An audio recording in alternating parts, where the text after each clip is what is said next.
You're listening to Creative Campfire, where creatives like you come to talk shop, share stories, and light the path for one another. Whether you're here to learn, grow, or just feel a little less alone, welcome to the fire.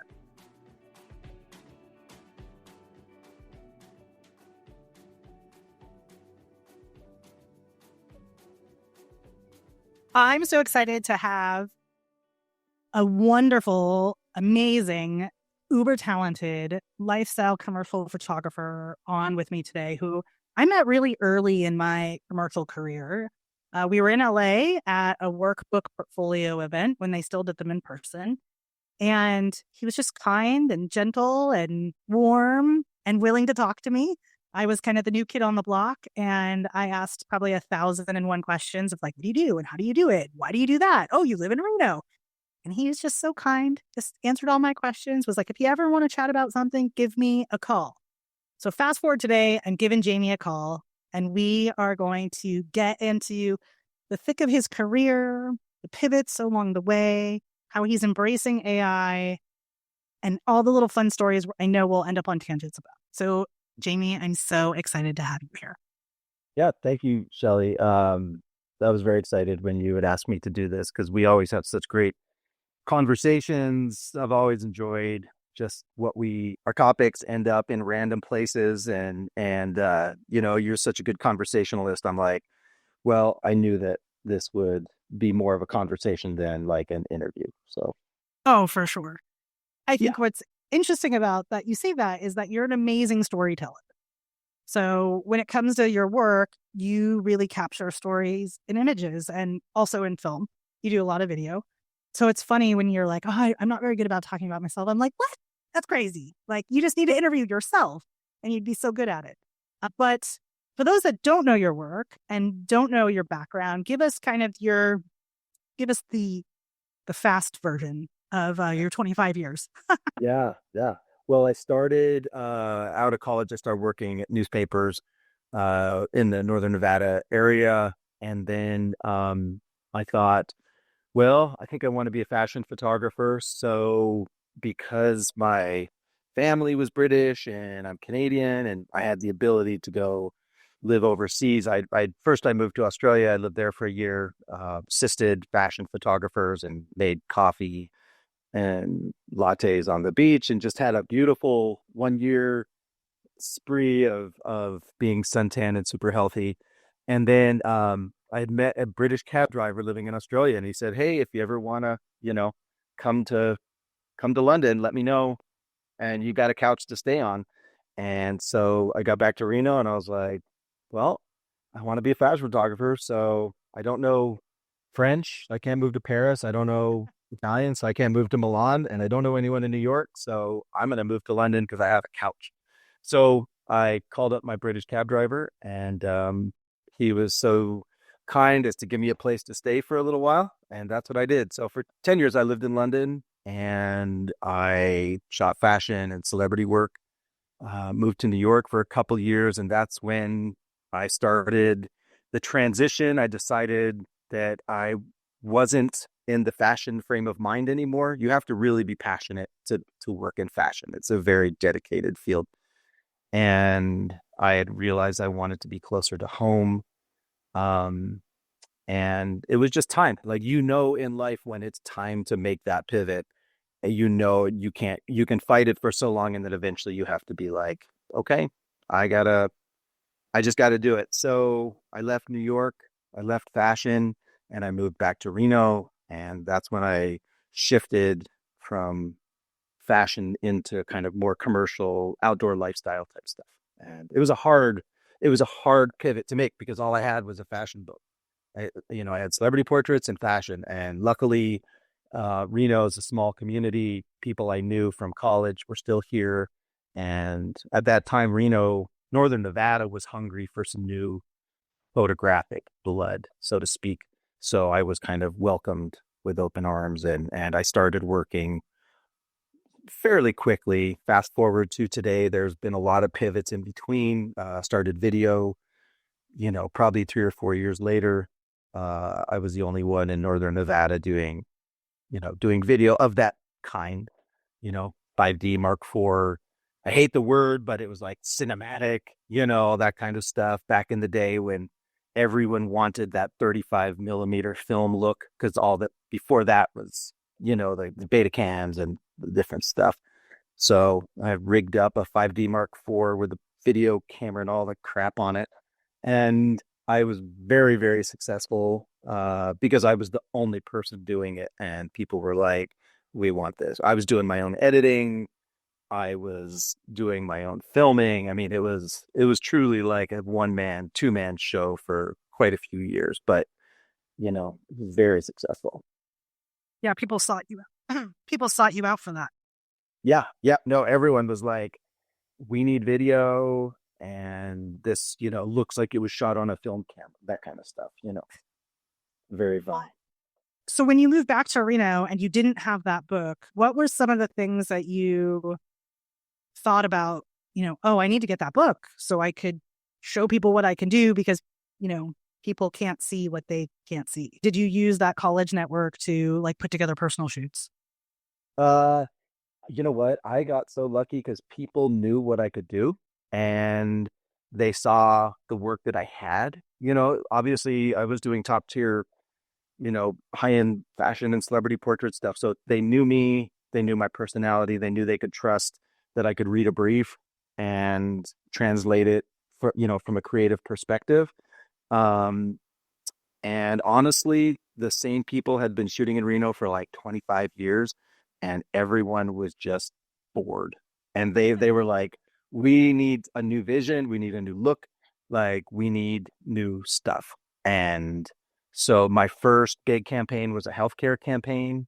Um, and it was a lifestyle healthcare campaign. And I remember very vividly, at that point, I was I was pretty like was in a dark place because I had to leave fashion, which had been my identity for almost 15 years, and I was back home living with my mother, and I was having to rediscover who I was, my new identity, who I was going to be. I mean, it was a psychological transformation. It wasn't just I'm the same person and I'm just going to shift career like lifestyle to, it was much deeper than that.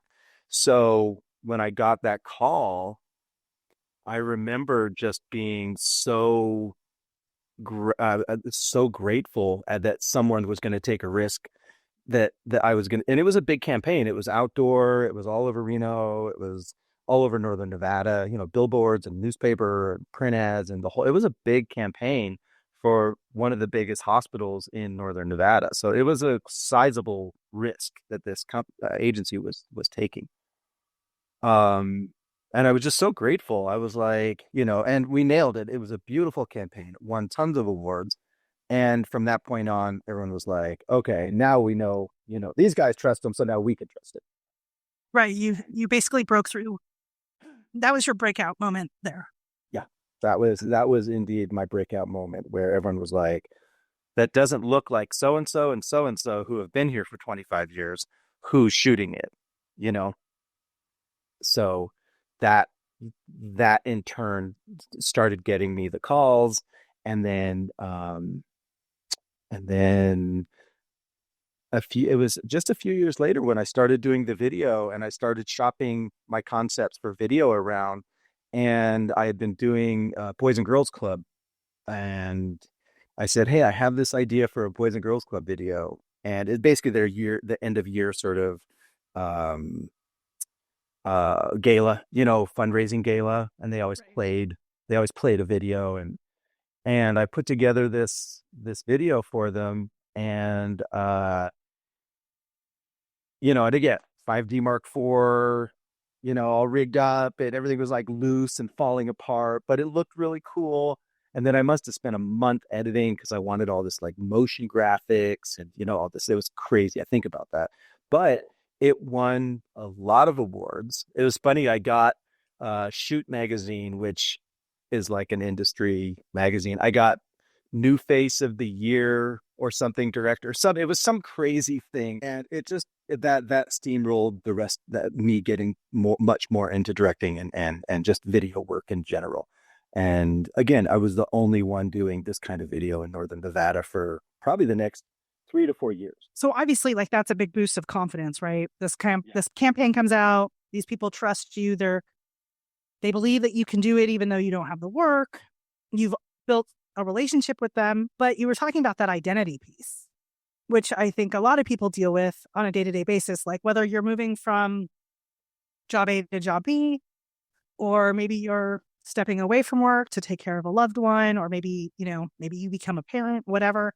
It's that new role idea that you you kind of have to try on and then be like, I don't know if this fits right. Like I got to put it back. I can put it back on. And so like Yeah.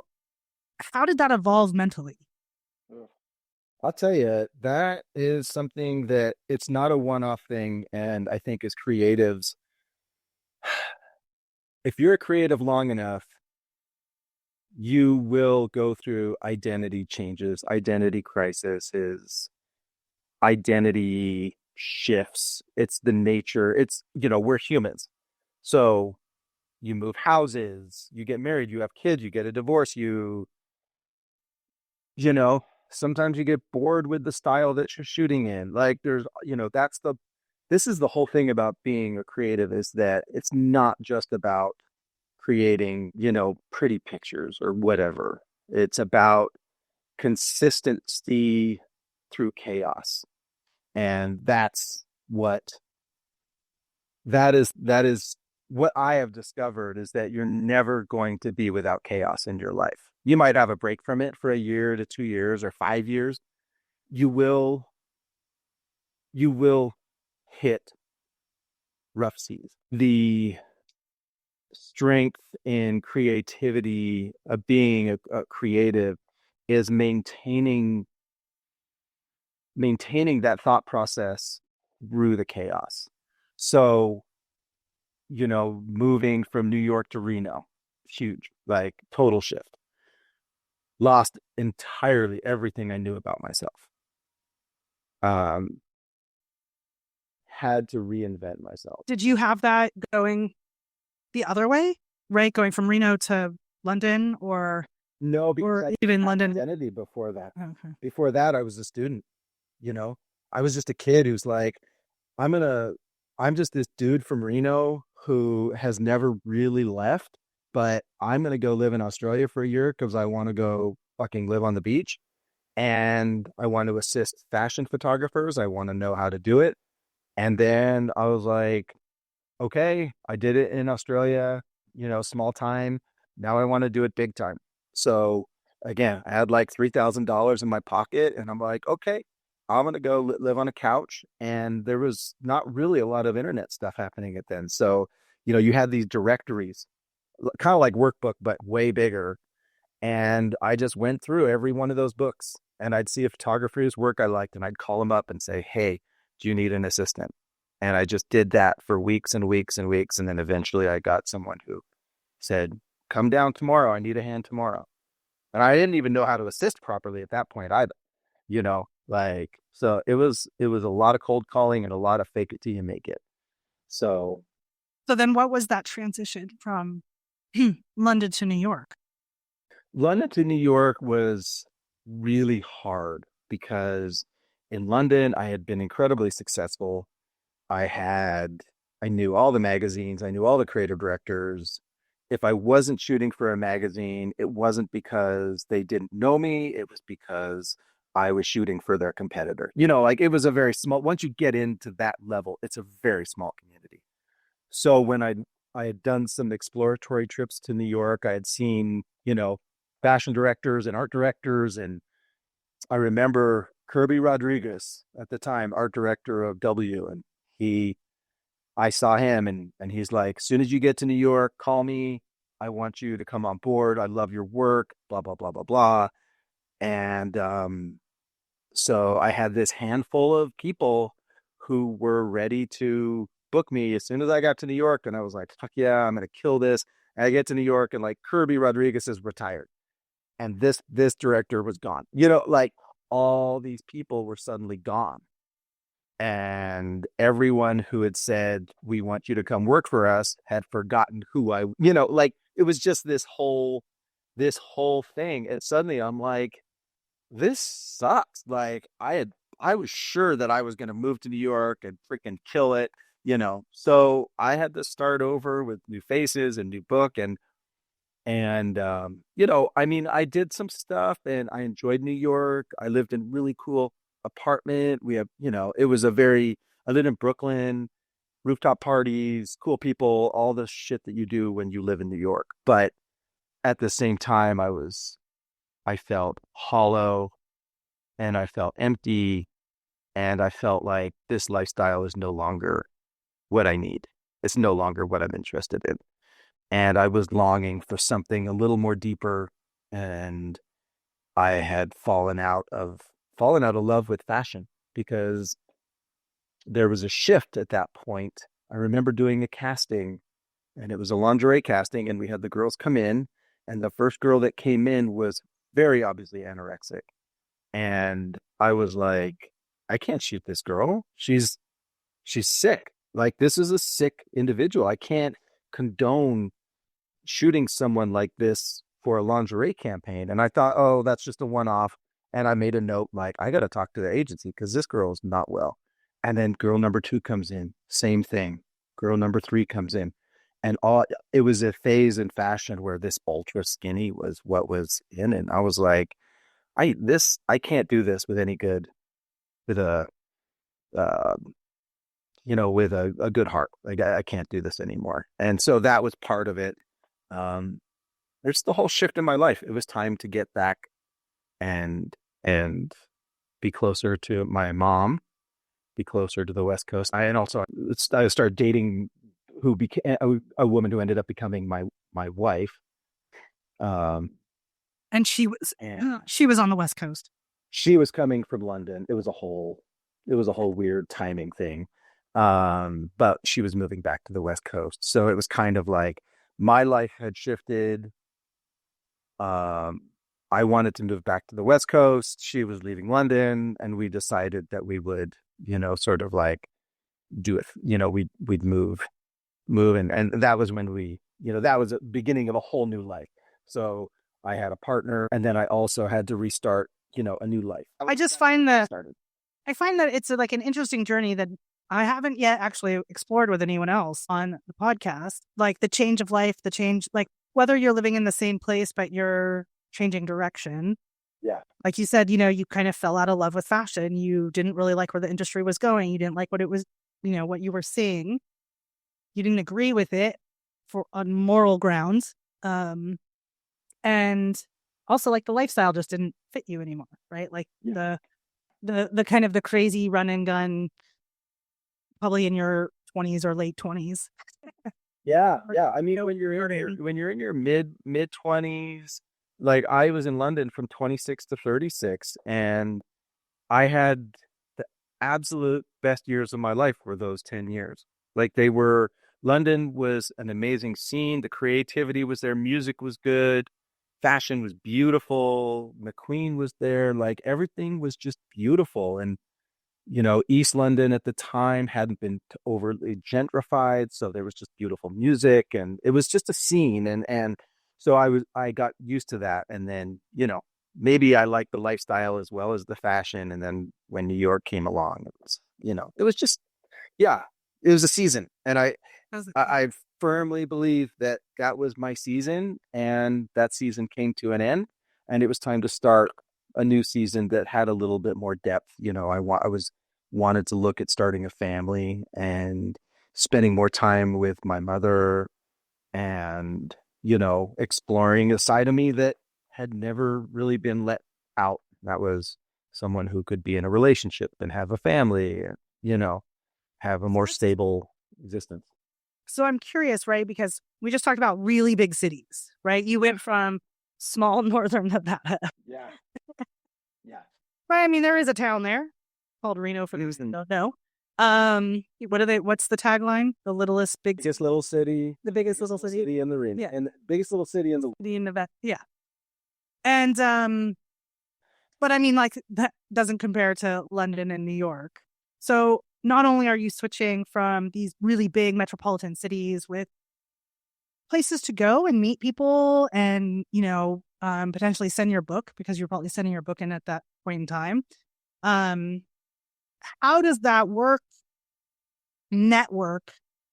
How do you like rebuild that in Northern Nevada?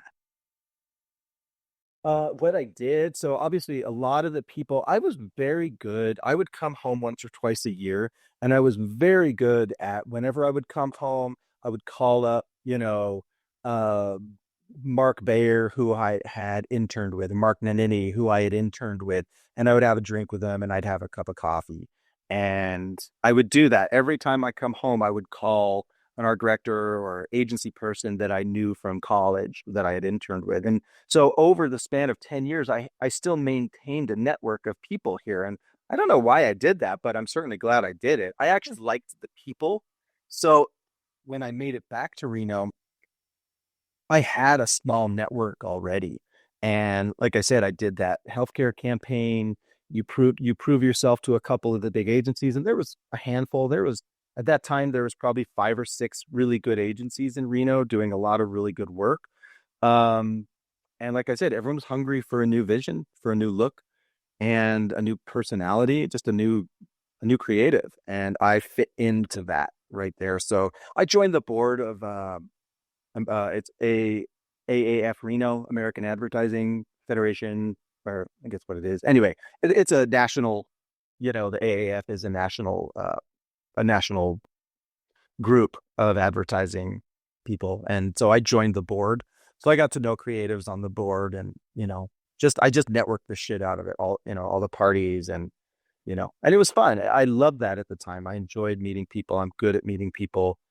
Put me in a room of creatives and we'll have a nice conversation and a good time. So So when did you see a shift from you were saying, that you were kind of ahead of the curve with video. yeah. You're ahead of the curve with maintaining your contacts because most people I talk to don't do that. Um, but then there's this shift with Yeah. wanting maybe to expand outside of Reno or do more work, or grow personally, professionally. What does that next iteration look like for you? And I don't remember when you started doing politics stuff. When was that? Oh God, that was like 14 years ago. That was pre fashion. That was when I moved back to Reno. So yeah, there was just kind of a shift where I was doing very, very, very well in Reno. And I was starting to put together a book that I'm like, okay, I think I want to move into bigger campaigns and I want to start, moving into the back into the national, larger regional and national type stuff. So that's when I joined Workbook. That's when I started trying to network on a larger scale and um doing the portfolio reviews and all that kind of stuff. Because I had a very good network locally, so I knew that I could rely on my Reno-based, Northern Nevada-based work. Uh, and so that's when that happened. So that was, yeah, probably 2015-ish, 16, somewhere in there. And by going on that circuit, because I don't know how else to describe it, it is basically like a circuit. Speed dating with Yes. creatives. Yeah. How did you? I'm trying to like take myself back to like the very first time I had those meetings and being like, I don't even know what to ask you, or I don't even know what to show because like your work spans a lot of stuff, right? I mean, I'm on your site right now, right? You've got portraits, you have lifestyle, you have outdoor, you have at work, and then you're like, some of the times you don't know who you're meeting until like it's the day of. Yeah. So, and with your knowledge and your background of, you know, being in the business already, whether in different areas, but now trying to expand these national campaigns, how did you walk into those meetings? Like, what did you bring with you? How did you set yourself up for those conversations? Yeah. Um, or did you just walk in like, I'm just having a conversation with this person. I just want to get to know them. Yeah, it's so funny. I remember those first 2 or 3 folio events. They were nerve-wracking. God, they were so nerve-wracking because of that. Like you put a fixed printed portfolio together, right? And you walk in and you I mean, I've been doing this a long time and I learn shit all the time. And I look back and it's like, I mean, those were different times as well, but like you really have to learn how to do a portfolio review because you have to unlearn everything you think you know about a portfolio review. Because realistically, a portfolio review, especially if you're doing it, let's say through workbook, there's already a base level of work that's expected. If you're going into it and you're a member of one of those three big, things, it's like we already know your work is professional level. Like we already know that. So we want to know more. Like we already know what you do. You do lifestyle. We know it's professional level. But now, could we spend a week with you on a travel job? How is your production? What's your post production like? What's your pre production like? Are you a fast thinker? Are you friendly? Are you a thought processor? Like all this different stuff. If you're a food photographer, you're probably less jump around, scream happy, joy, all that kind of stuff. You're probably a little more focused. You're probably a little more introspective. Or if you're a architectural photographer, you're probably going to have, whereas like for me, I'm very animated. My work now reflects me as a human being. Like my mind is constantly going off like a firecracker and it's very difficult. Like I run up and down beaches and through hills and I'll jump in the water in the middle of winter. Like I have no problem. That's where I find I'm the happiest. So I think that portfolio reviews, and again, I look back on that and I was very stiff and I was afraid to show, you know, like I wanted to talk about the work and I feel like I was very robotic. And now, now it's like, okay, yeah, here's the work. We all know what it is. Let's talk about what do you need? Like, what are your problems? What are some of the things you're encountering? And you let them know your personality. Let them see what you're about. And then they call you when they want that, when they want your energy. And for me, it's less, it's about the work, but now I'm much more about sharing my own energy with them and learning their energy. And, and then we can figure out what kind of project that type of relationship works on. I find that really cool because I too was like, well, let's talk about the work. Or Yeah. this is my work, and you're, especially early on, I was almost looking for validation. Like, you think it's good too. Yes. Like, you think I deserve to be in this room with all these other people.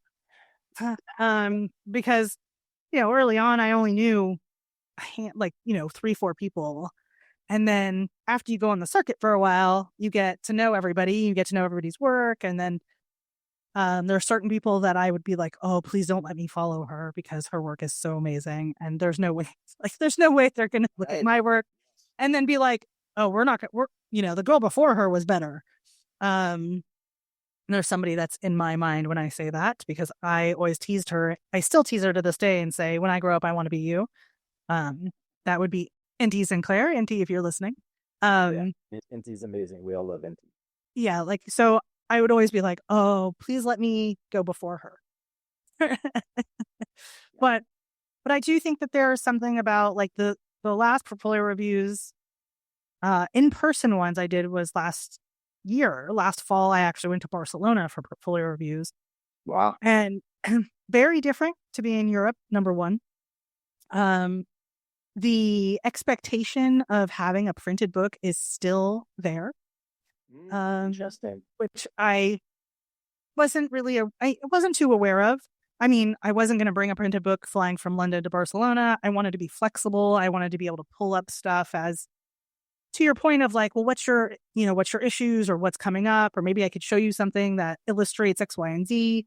Yes. I like I like the flexibility of being on an iPad or on my touchscreen computer. But one of the things I did bring was my zine, and my zine was 95% of it is all personal.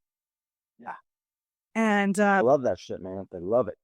I had no, I mean, I've brought personal stuff in the past and personal stories and personal books, but this particular zine was like, people would be like, oh, this is really cool. Like, I love how you paginated this, or I love the colors, or like, where was this at? Or tell me the story behind this story. And one woman, she was my first interviewer. She was very cold, very hard to like start a conversation with.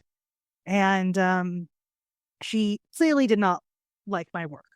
I mean, in whatever way, shape, or form that is, but like it didn't Yeah. resonate with her in whatever way. She kept saying, like, this feels so Californian. And I was like, I don't know what that means because I'm from California. So that is a compliment to me. Um, but then I showed her my zine and she's like, oh, this feels so much better and so much more natural. And can you see the difference in the work? And I'm like, you realize it's the same photographer, Yeah. right? And then that was really kind of an eye-opening moment in that respect of like just to be able to one wade through this very difficult moment of time and not just get so frustrated and be like, look, we're not a good match. We're like oil and vinegar. Like I gotta go. Yeah. Yeah. But like but try to take something away from like what is it that I can learn from this conversation and then find out later from other people like, oh yeah, I had a very similar interaction with her too. Yeah. But it just seems to be like that's her personality. She's a little bit, colder and more matter of fact. I'm like, Right. okay, that's cool. Um, it just took me back to my very, very first portfolio reviews when I didn't know what the hell I was doing. And I was super nervous. And I had this woman talk to me about her teenage daughter, probably for at least half of the conversation. Yeah. And then I was like, are you asking me to photograph your teenage daughter? I don't know what's happening here. Yeah. And I ended up leaving that portfolio review a few minutes early just because it was like just a miss. But I do find that like a lot of times now I don't even like I don't turn turn the pages, if you will, of my work. I'll let them do it, and then we just have conversations around like what was the latest obstacle you ran into, or Yes.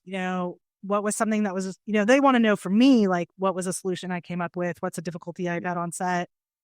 And I find that if you haven't worked with a big crew and you're in these situations, sometimes you feel less than, I'll say, Sure. because you feel like, oh, I haven't had that experience. I don't know what it's like to work with, 15 people on set.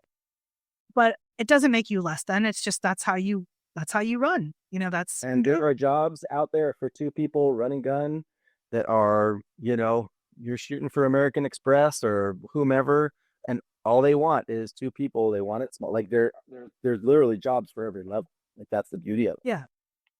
Yeah, I mean you were talking about like when you first started your video that it literally was you. Yeah. Maybe you and Yeah. Me and assistant my assistant. Yeah, that was it. like running around. So you just want to put it out there for the folks that are like, oh God, I'm not at that level, or I don't want to be at that level. That it's okay. That's okay. So let's talk about the new iteration of your portfolio Yeah. because this is something you worked on in the last year and a half, 2 years? Yeah, it's been yeah, the current version, it's so funny. I have a whole body of work just waiting to be put up on the site. 25 for me has been a very difficult year, and that's been part of my rediscovery. The end of a chapter in my life came uh, at the very beginning of this year.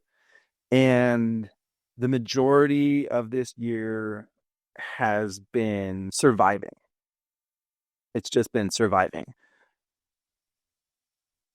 Probably starting in May is when I was able to, well, luckily, because May was probably the busiest month I've ever had in my career. For some reason, like the universe was like, It's time, Jamie. we need you to have nothing, to have like no work for like 4 or 5 months because you will not be able to process a big project right now. You will give you some little headshots here and little small projects that will keep you afloat, but we're going to give you time to survive and give you this time to recoup. And then May, universe is like, okay, you have to get back to work now. So You're we're gonna dump about 18 shoot days on you this month of really fucking good projects, really good people, amazing stuff. And you're going to rediscover what it's like to be a creative again. And as much as you have forgotten what it's like to be a creative, you're going to rediscover yourself as a creative. And so May came around and I just had so much fun being creative again and rediscovering that part of me because it was gone. So May was a big month. And then June brought some more wonderful projects. And then July, this I took a couple weeks and I was able to process, but May and June were just 2 months that just allowed me to travel and create. So my current website, I think it still looks great. It's still wonderful. It still represents me.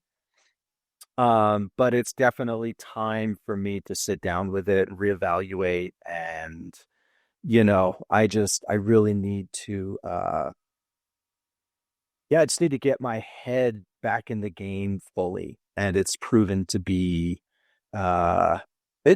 to be much harder than I anticipated. So I am reaching out that's why I'm so happy to like talk to you. I always get inspired by you. Um, Reaching out to other creatives, and just having to, again, as one season ends, another season begins. And I have to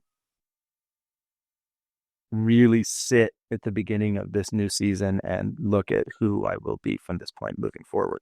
And it's definitely, it's a shift. There's a lot of changes in my life. And okay, how do I adjust to that creatively? How do I maintain? The beautiful part of it though is that I think from a stylistic perspective, I think that I'm going to be growing a lot more than I had in the past few years because, like I think our creative sort of output is very if you're entangled personally and professionally, your creative output is very reflective of your personal output. Like if you're a quieter person, your work might be a little quieter. And I I could go really, really deep into why my work is so happy and why I struggle to sit with moments of silence and let people just breathe. Like there's a whole reflective moment. It's a really, as you start to sit and face, uh, turn towards things with curiosity, turn towards things that have hurt you or that you're bothered by or whatever, you really start to grow. So I'm starting to see that come out in my work. I But This is like a really deep reflective thing that no, but I we think, could do a 2-hour podcast on this alone.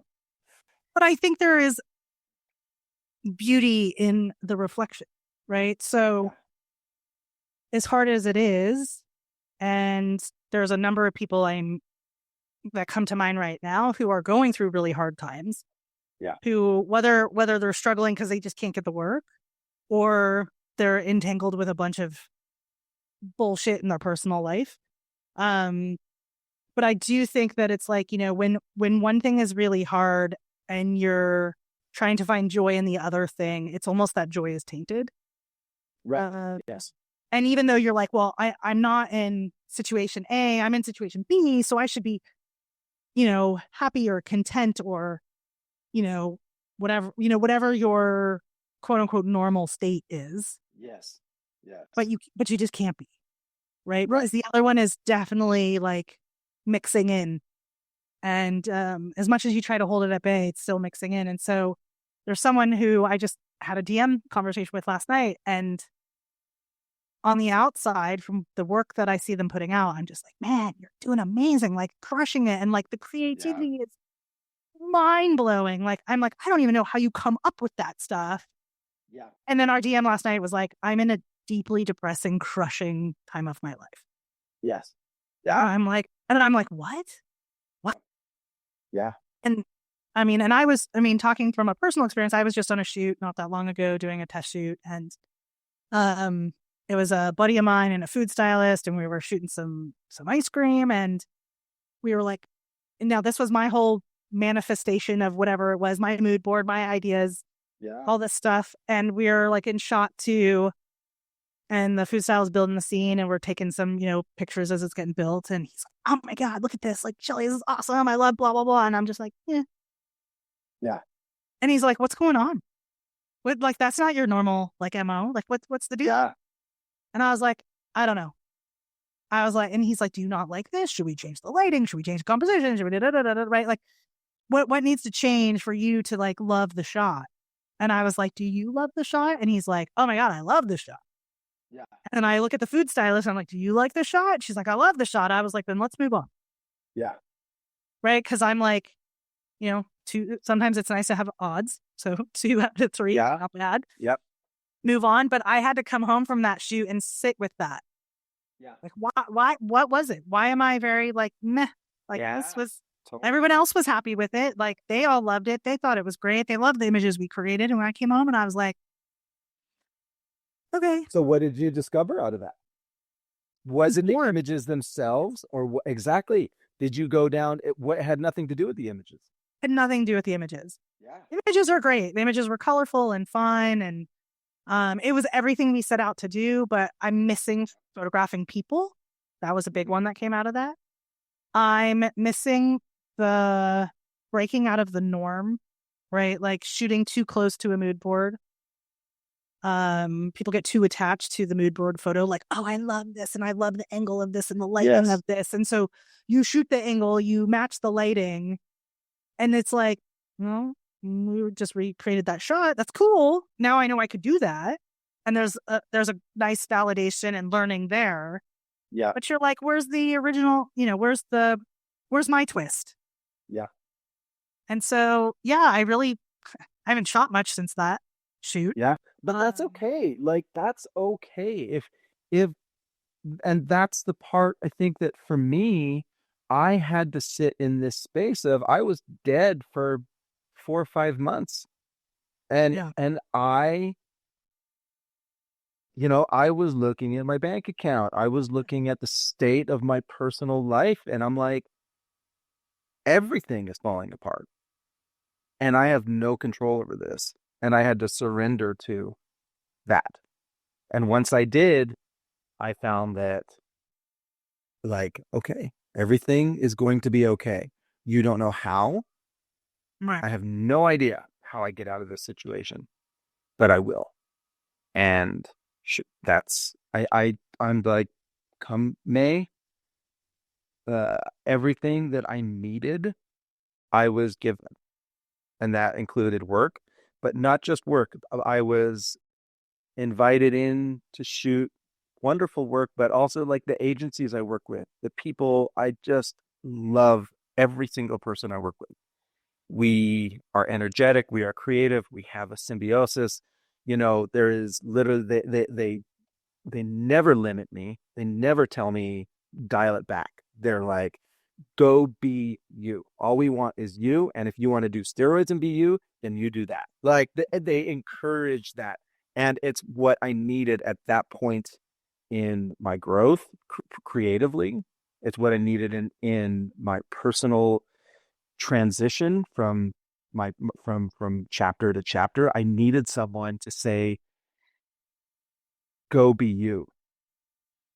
And Right. that's what I needed. And so for me, I had 2 months of just being celebrated, everything. And I was able to just run around mountains and beaches and fucking make people laugh and laugh myself and be around my assistant, who is one of my best friends in the world. And we just did chaotic things and we lived in chaos, but joyous, happy chaos.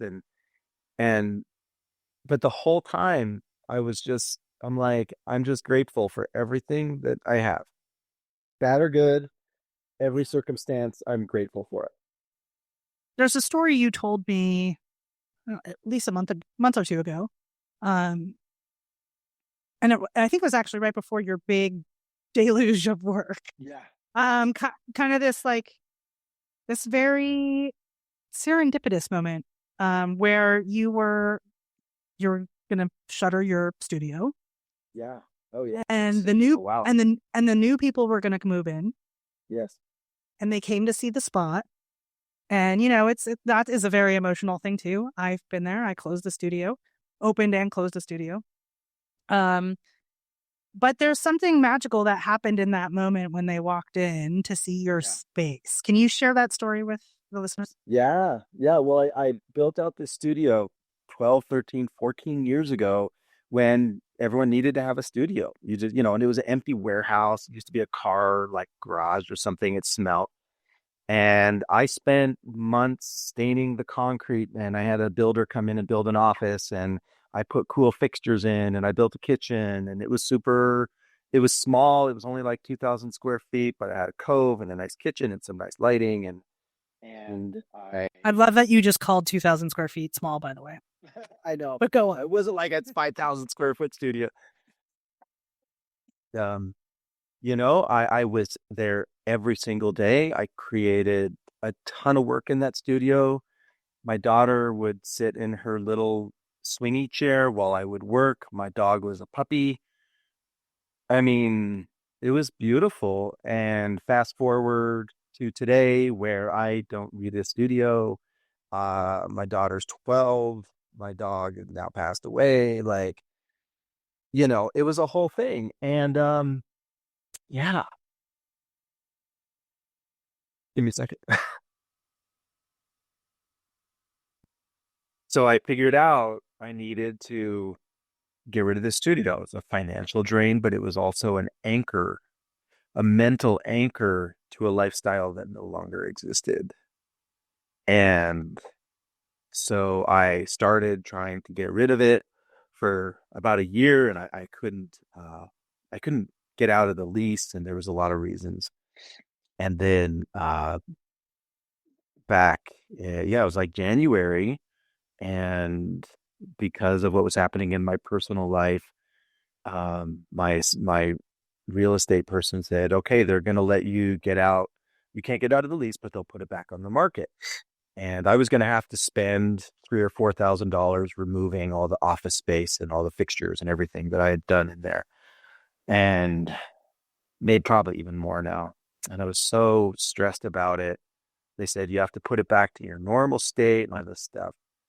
But they got someone in there, and the guy walked in, and he just looked around. And he goes, "This is great. No, don't change a thing." And I was like, "Okay, this is crazy." And I was like, "Do you want the kitchen?" They're like, "Give me the kitchen. Give me the fixtures." Okay, do you need shelving? Leave the shelving. Like, I got to just basically get all my photographic stuff out and walk away. And then the client was like, "Yeah, we're going to be doing video production in here." And I said, "Oh, well, I do video production." And that's that was serendipity right there. And they took the space right then and there. We've been talk about they actually hired one of my assistants full time, but there's still talk about me coming into work for them in my old studio. And that to me was like, you know, that to me was just, again, I keep calling it the universe, whatever anyone else wants to call it, they can. But that was the most powerful moment that I was on the right path in my life, and that, you know, I wasn't going to have to spend money to get out. And actually, this happened in April, the first week of April. And there was no opportunity because I was so busy. So I had 3 weeks in April of no work. And that gave me the time to go in, get out of the studio, clean it. And it was just literally like this moment had been scripted. Like, you're going to need 3 weeks to get out of the studio. So we're going to take away all your work, and you have nothing to do but move out of the studio. But you have to be out by May because you're going to be so busy you can't even think straight. And it literally, like, the whole of 25 was scripted for me. And that to me was so powerful. I was like, okay, all of this stuff, the darkness, everything is, I'm where I'm supposed to be. And I just had to accept that. And he left and I cried. Yeah. I remember you telling me this story, Yeah. and I wanted you to share it because one, it's like you said, it's kind of like, things when we look back, we realize, oh, things were meant to happen that way, right? Hindsight's great, but it's also that these folks that were moving into the space were like, oh my God, no, no, no. Like, we love all of this. Like, Yep. what you've created here is amazing for us to create what we want to do. And in a way, it's very validating for you to be like, oh, I crafted this and created it and Yes. edited it. And now I get to hand it on to the next like generation, if you will, or the next people who are going to also be creatives in this space. And there's a little bit of like hope and I don't know, just like it's humbling, right? Like it's just 100%, 100%. And it was so funny that you say that because I would say I don't want to take this space apart because it's perfect for the creative mindset. It's got beautiful energy in it from years of creating. I'm a big believer in, spatial energy and that, spaces recall emotion type thing. And the space just, we had Boys and Girls Club in there. We shot for the Children's Cancer Foundation. Like, we shot so many beautiful stories in there. And I'm like, I don't want to take this space apart. Like, it deserves another life, was basically how I looked at it, because it was the end of my chapter. And that to me was the most powerful thing, was this is an anchor to a lifestyle that I no longer exist in. And I need to release that. And then they said yes. And I was able to cut that anchor free and give the boat to them. And it was just the most beautiful, God, I was like, it didn't even seem real that it was that big of a moment in my life. you couldn't So have even scripted it. you couldn't have, it literally is like, if there's a movie of my life, like, you could have scripted it. And if someone would have said like, oh, that's terrible writing. Never happens like that. You know, like, if it's a romantic comedy, it's like, oh, life's never like that in real life. It's like, well, apparently it fucking is. Yeah. you know? Oh, it's moments like that that make you take a deep breath and realize like where you are now that you're, I don't want to say you're on the other side of it, but you're on the other side of some. Oh yeah, no, I've definitely, come through uh I've come through a lot of stuff this year, and it's funny, like, now I'm looking at what the new chapter is, what the reinvention is, how I'm going to be creatively, from not just a visual perspective, but from a personal perspective. What am I going to be like to work with? What will I be more empathetic to, you know, uh, younger art director? I don't know. Like, it's very, but it's all very exciting now. It's all, I'm seeing possibilities that I never ever saw before. And that's why I'm like, okay, it's now time that, to come out of that terrible, uh, come out of that portion, like that, that season is done and it's time to leave it behind. So talking about moving into the future, Yeah. seeing the possibilities of things, we're going to switch it up here a little bit and talk about AI. Yeah. So you and I had this amazing conversation, and I was like, oh my God, I got to have Jamie come back and tell me about this incredible project that he didn't win. By the way, I'm just going to spoiler alert up front. Yeah. Spoiler alert up front. But how you used AI to craft that treatment Yeah. blew my mind. Yeah. I mean, I know some stuff about AI. I messed around in different platforms, but not to the extent that you went to in this project. And I would love for you to share bits about it, but also just like, how do you see using that in your work going forward? Yeah. Yeah. Well, it's funny because this project came across and it was a great agency. And I met them through Workbook, and I really got on with the art director, the creative director, and they came to me with this project, and it involved subway cars and people, individuals kind of dancing on subway cars was what the gist of this was. And then there was another component, but the dancing on subway cars was the main campaign. And I had, it's not like I had tons of work sitting around of people dancing on subway cars. That's a very defined task. And so basically I was like, I knew the vision. I had the vision in my head. So I just was like, all right, I'm going to create this character in, I think I probably used Midjourney or something. And I created, there was like 5 different looks. So I created 5 different characters. And then I took that and, you have to very much, work with it quite thoroughly. I had a very specific look that I wanted, and the casting was very specific from an age and an ethnic perspective. And so, I took a long time to design the lighting and the background, the location. And then I took that and because part of this was short 15-second videos and animated GIFs, um, I took the imagery and I put it into, oh, I don't even remember which app I used, but I took that and that made it into a moving image so that I could show how it would look on like vertical bus boards and, wide banner social ads and on the website. And how, I edited together like a 15-second sort of clip to that. And then they also wanted animated GIFs. So I went into Premiere and I took that video and I did the thing that made it look like an animated GIF, dropped it into some social posts. So that would, and it was a beautiful treatment, very thorough, incredibly detailed. I even created all the casting images specific to, their needs. I mean, I went in and I would find real life characters as well, but um and so that's what it was. And I there was another component to the campaign which I also created in AI.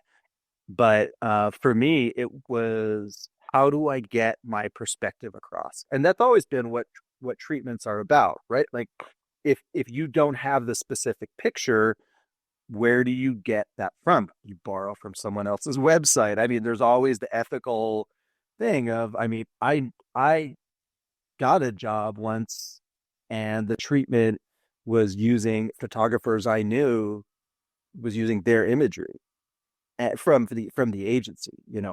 Um, but then also, from a photographic perspective, like that's always been an ethical thing. So now I'm just like, all right, I'm going to create everything with I so I can get my vision across. And then it worked great. The agency was like, this is, one of the best treatments we've ever seen. This is 100% what we're looking. I mean, everything was spot on. And then I didn't get the job. I was like, God damn it. I think it was a very Hispanic marketed Latino uh focused campaign. And I think that they wanted I think they went with a more Hispanic based production crew and creative, you know, camera and all that kind of stuff. I think that's where it ended up going. I just think the use of AI in your applying like the creative, right? You're like, I have this vision. It's almost cheaper for me to create it in AI because I can get 75-80% of the way there. And then if the client likes it, then they're going to pay for me to go do it. Right. I mean, I couldn't have created it without AI because I Googled people dancing on the subway. Like I looked through Getty and Adobe. I looked for those images and absolutely nothing even came close to what I was envisioning. Yeah. Yeah. So I find that is like a really great use case of why AI. Yeah. Right? Like why AI? Because I can't get the vision. I now can show the vision. And you can hone it in as close as possible. And like you said, you spend a lot of time trying to get the input right. Yeah. So that the output, yes, you can do iterations of that output. But is that something that you have taken to like another job or have used variations of going forward? Yeah, I mean, if there's an image uh that I think will look good in a treatment that I don't have, I'm not against using AI now in the slightest. I mean, I'll label it as AI created, like I definitely want to be transparent. Um, but I'm all for it now. If I don't have the image, I'm not going to go look for other photographers' websites and go, oh yeah, so and so, that's the exact image I'm looking for. I'm not going to do that. I'm just going to go and create it myself and give the general concept of what I want to create. Awesome. I just think it's so cool. There's this weird, I don't want to call it like a cloud, but there is this kind of weird vibe around AI in the inner circles of our industry. And they're like, "Huh, is it good? Is it bad? Is it evil? And there's Here. It's here. and the thing is that the more I talk to people about how are you using it or what are you using it for, or it's just interesting stories come out like this, right? Like the dancing on the buses and the subway. Or, just like I went to Adobe Live. They had a 1-day Adobe Live here in the UK. And just to see what you can do now in like Firefly Oh, is yeah. Crazy. mind blowing. And even what you can do in Premiere to like, man, I only shot 3 seconds of this, whatever backplate of water, Yeah. or whatever glacial ice, I think is what they used in their, Yeah. presentation. And they're like, but I really need it to be 5 seconds. And now Yeah. you can like expand that video and it looks Yeah. real. I mean, it looks like you shot 5 seconds. Yeah. I think I'm a little behind it now because I haven't really I use Photoshop, generative fill and general expand and all that stuff. Like I mean it's a lifesaver to be honest. Like just the fact I mean it has its limitations. You can't go big with it because it gets pixelated and there's all that stuff. But um it has probably cut my workflow in half, if not more, for sure. Yeah. And I think people forget that there's all this built-in intelligence Yeah. in all the software we're using. So whether you're on the Adobe suite or the Affinity suite or even Canva, Yeah. right? There's all this smart stuff that's in it to like snap into place, right? That's actually AI. Oh, I wanted to center justify. Well, if you've ever used a Word document like back in the day, I mean, Yeah. 10, 20, 30, 40 years ago, that's coding. Like that's back end, you know, the computer's doing it for you. You're not having to sit there and actually typeset everything.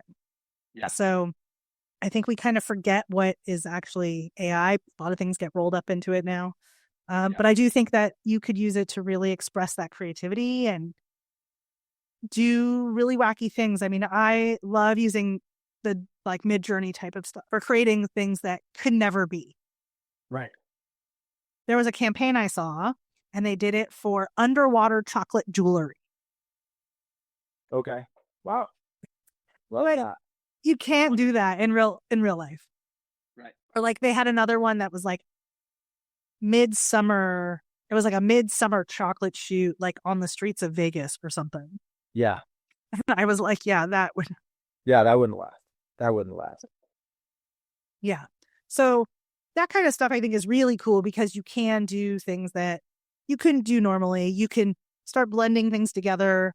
You can blend your own work together. You could take parts and pieces from your own work and kind of collage it together to create really cool stuff. So can't wait to see what you do next.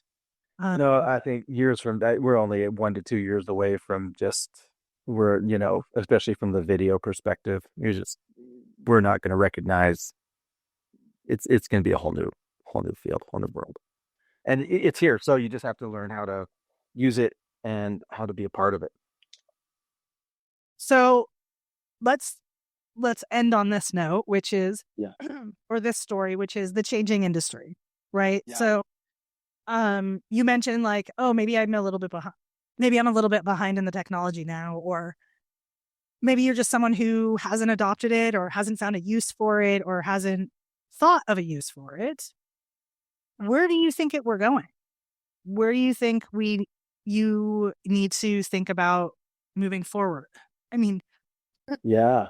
Well, I recently was on a job, and it was a tourism job, and we had one talent as kind of a spokesperson for, the region and everything.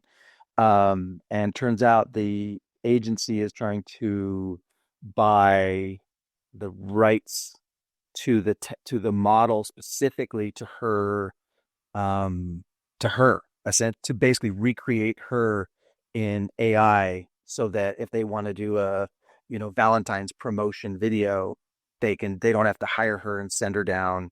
If they don't, because a lot of them, they don't have the budget to do some of the stuff that they want to do. Uh, and so I totally understand why they would want to do it.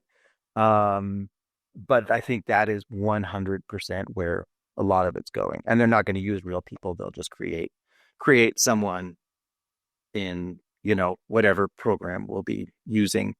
And that person will become a spokesperson for whatever whatever it is. And I frankly, I mean, I'm on Instagram and I get ads and stuff like this. And the instant any company says has a AI generated, like ad, I'm like, nope, I'm done. Like, you don't even get my time if you can't invest in a real person, or but that's me.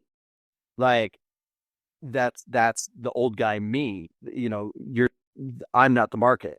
Like, people who are 20 or 30 or whatever, they don't give a shit if it's AI produced or not. They're like, oh, what's the product? Whereas I still have a romantic notion that if you're going to sell me something, I want you to take the time and the energy to put into, you know, selling me your product.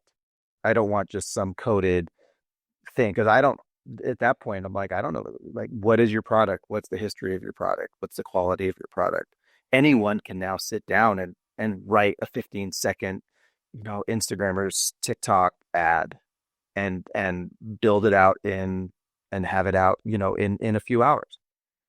And that means nothing of that reflects the product, So I think that we're entering a brave new world, and I don't know how you stop that, or how you integrate. There'll always be specific markets that want, that need specific imagery, but you look at companies like Nike, who are constantly cutting edge, like, they're going to start using AI. I mean, I'm sure they already are, but they're going to start using AI in a very creative manner, in a way that you actually couldn't create in maybe you couldn't create in real life.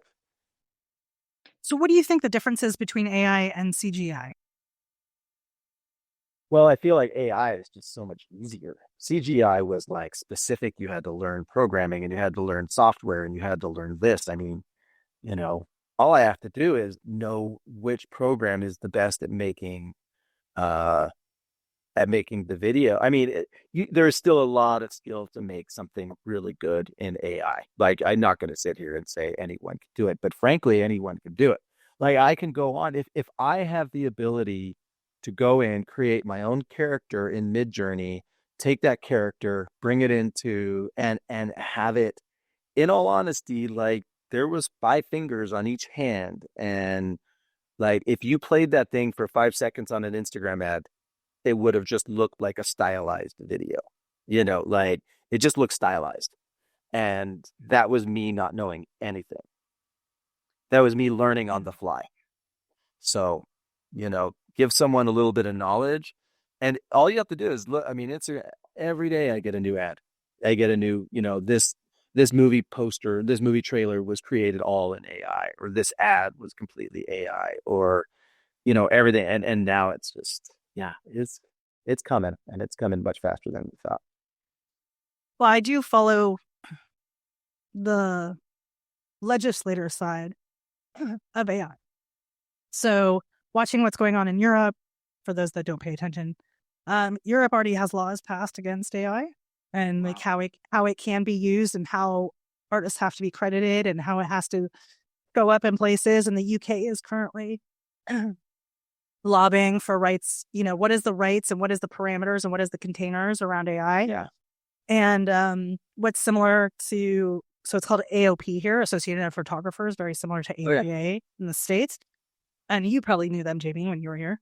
So you can follow the president. Her name's Isabella. And she goes to all these talks and she's constantly writing about what's happening. Where are we with the lobbying? Where are we with crediting creators? Because the big conversation is that AI is pulling all this data from all these different sources and basically lumping it all together, mashing it all up and kind of recreating the mashed potatoes in a different way.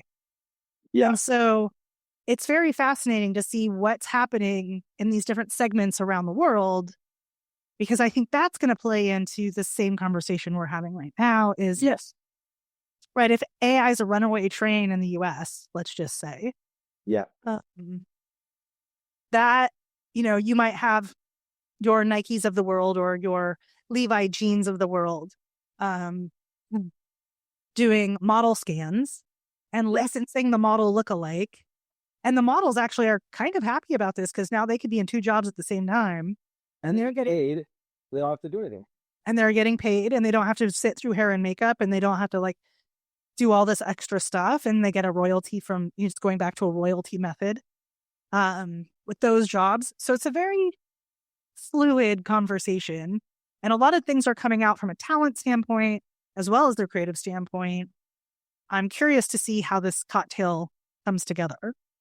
And the region, and it's a region discussion because you might be able to do that in the States, but maybe you can't do that in the UK or you can't do that in the EU. Then you can't have a global ad. That ad will never be global. Yeah.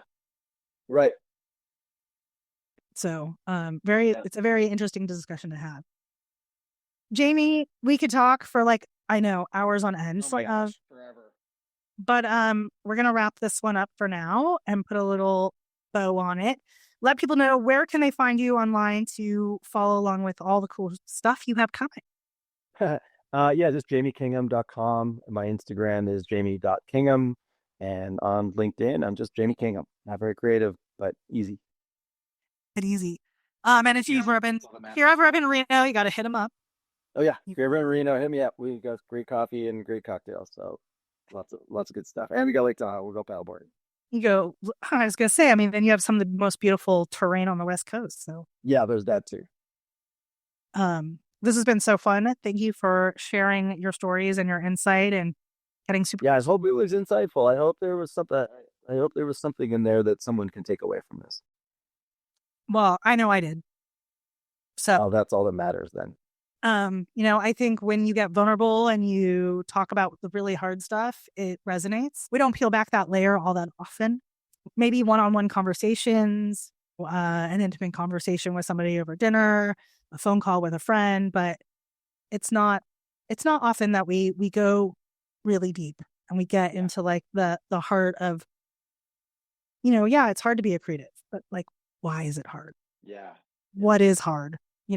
And so I really, my heart goes out to you, and I thank you from the depths of my being for being open and willing to share your journey. And know anyone else that's out there that is going through a dark or hard time, reach out. You could talk to Jamie. He's on the other side of it. I got no problems. I do a lot of talking to people these days, and I'm like, if my experience can help someone else through anything that someone else is going through, I'm all for it. So yeah. or just a creative question or conversation. I love talking creative with anybody. So, Well, like I said at the top of the conversation, you've always been so warm and kind to me. And I look forward to continuing our friendship for many, many years to come. yeah. And likewise, I find you to be an incredibly inspiring individual, and you just rediscover yourself at every turn. And I've always been impressed by that with you. Oh, well, thank you so much. You're welcome. I need to put the fire out for now, but the conversation doesn't have to end here. Come hang out with us on Instagram at creativecamp.pro. Drop your questions, share your thoughts, and tag us in your stories. The more people we gather around the fire, the better the conversation gets. If you'd like to support the show, you can buy us a coffee and sign up for our newsletter. Links are in the show notes below. We'll stoke the fire again real soon, but until then, keep creating, keep connecting, and I'll see you next time around the campfire.